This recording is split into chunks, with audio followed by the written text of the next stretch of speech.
Okay, we're gonna start looking at the moon today. Just a few little areas of the moon. Okay, this area is the Sea of Tranquility, and this is where the astronauts on Apollo 11 landed. Well, it's actually over in this area here. And this is the Sea of Crisis. The reason why they're called seas is because when the moon's up during the day, the light from the sun scatters, and you see blue light more than you see red light. So it looks like they're oceans. And you have the Sea of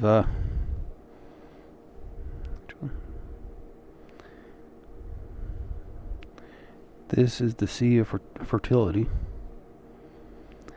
And all the craters are named after astronomers.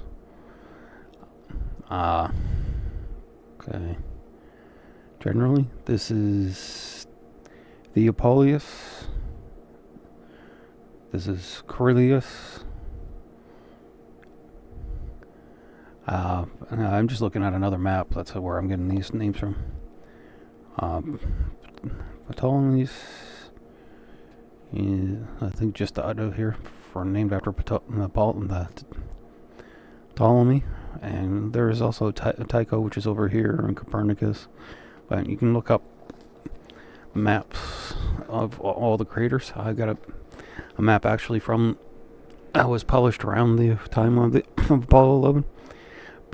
And actually during the best time to look at the moon is actually before it becomes a full moon, because when it becomes a full moon, it's just overwhelming.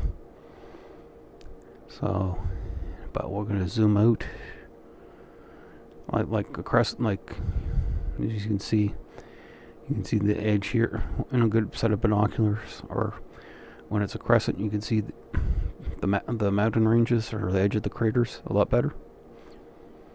Unless you have a moon filter on your binoculars or a small telescope or any telescope. But we'll take a quick look in Taurus. There,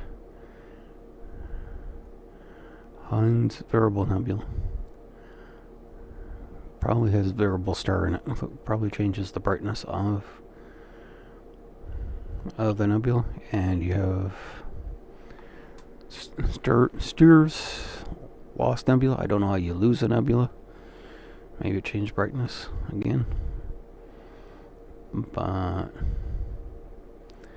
there's the Poor Man's Double Cluster.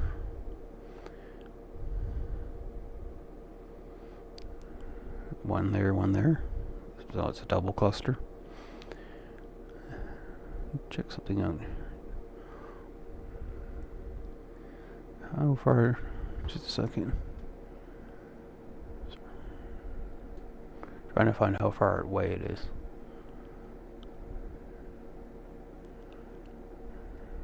Can't see it on this.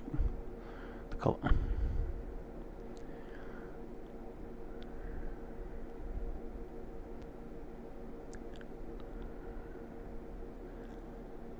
I guess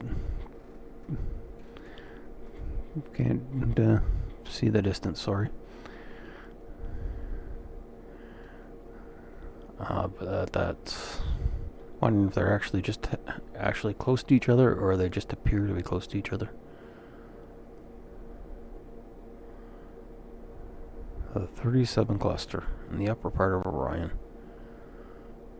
There's all kinds of star clusters.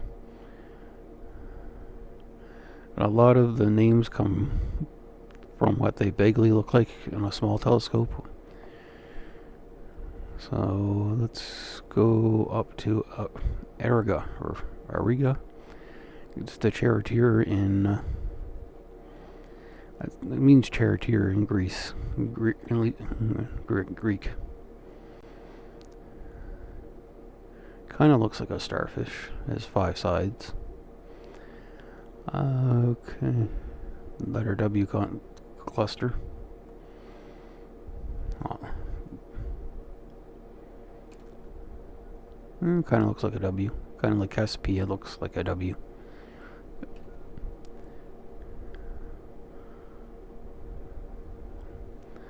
Salt and pepper cluster.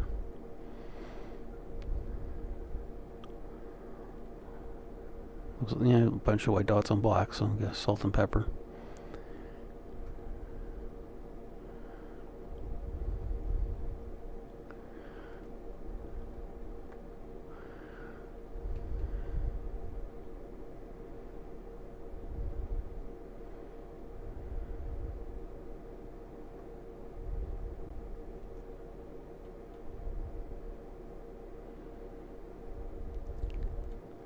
The MNN cluster, double cluster.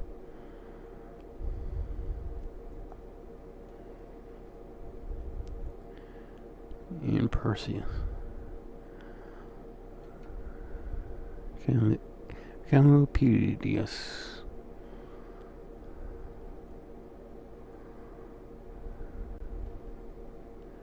The Jolly Roger cluster.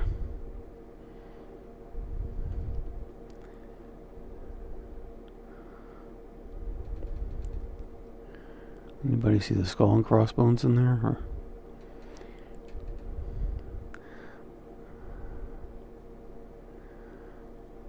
Oyster Nebula, or Camel's Eye.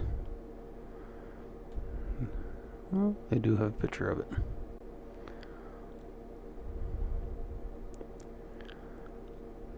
That's cool. What in the, that's a planetary nebula, I think. Yeah, planetary nebula. I had to double check. You see, this is probably a star in here or a double star. And one of them's gone into a white dwarf phase, so this is the outer envelope. The gases of the gases of the star are expanding outwards, because what happens is a star is has gravity pushing it in, and the pressure from the gravity causes nuclear fusion to begin, which creates heat, which pushes out, and eventually it gets to a point where it produces so much heat outwards that the gravity can't keep up with it, and the outer layers just kind of puff off. Like, this is what will happen to our sun in about 5 billion years.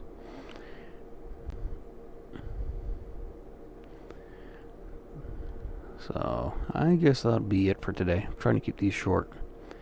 But have a good day, and I hope you enjoyed it.